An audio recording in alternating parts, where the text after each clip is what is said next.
À l'approche du Boof Ball Beach Summer Tour cet été, il va falloir être prêt pour l'affrontement. Vous devrez être opérationnel sur le terrain, n'avoir peur de rien et être plus percutant que jamais. Pour cela, quoi de mieux qu'un petit entraînement boufballien? Pour former une véritable équipe de boufball, vous aurez besoin de 5 gaillards dynamiques et courageux. Dynamiques et courageux, on a dit. Voilà, c'est mieux. 2 d'entre eux seront attaquants et seront chargés d'aplatir la bouffe-balle dans la zone d'embut adverse, sans avoir le droit de bloquer leurs adversaires. A l'inverse, les 2 bloqueurs devront, eux, stopper l'équipe opposée, mais sans pouvoir marquer.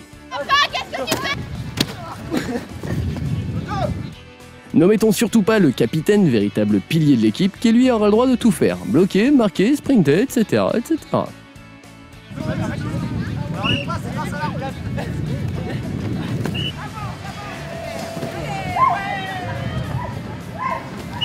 Mais attention, soyez vigilants car l'arbitre peut se réserver à tout moment le droit de tricher. Allez, allez. Non, c'est Arthur, non, c'est... Allez les enfants. J'essaye. Allez, vous êtes un peu trop petits. Ah non, ah non.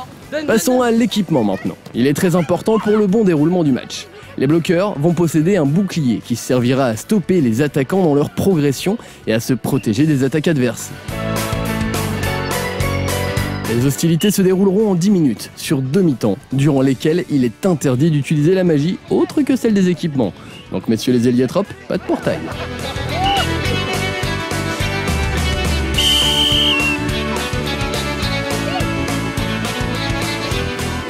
En ce qui concerne les phases de jeu, elles se construisent en plusieurs actions. Les passes se font à la main et peuvent être effectuées dans tous les sens, excepté après l'engagement, où la première doit être dirigée vers l'arrière.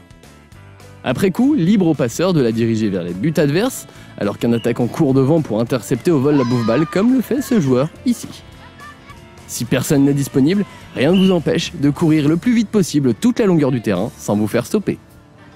Par contre, si un joueur se fait toucher par un bloqueur adverse, il est immobilisé obligatoirement. Le jeu s'arrête et l'attaquant doit effectuer un engagement vers l'arrière pour reprendre la partie. Afin de bloquer un joueur, rien de plus simple que de le stopper, voire même de le repousser avec une partie de votre corps ou de votre bouclier. De l'engagement, oui, toujours de l'engagement. Il ne faudra pas hésiter à faire opposition avec son corps pour défendre comme nous le montrent ces images. Mais attention, il est interdit de plaquer, tacler ou de faire acte de violence qui pourrait blesser un joueur. Et pour gagner un match, c'est simple, ou presque, il vous faudra marquer plus de points que l'adversaire en plaquant la bouffe-balle derrière la ligne blanche de l'équipe opposée. Des buts, toujours des buts, encore des buts. Voilà, maintenant c'est à vous de bien vous entraîner avant le début de la tournée.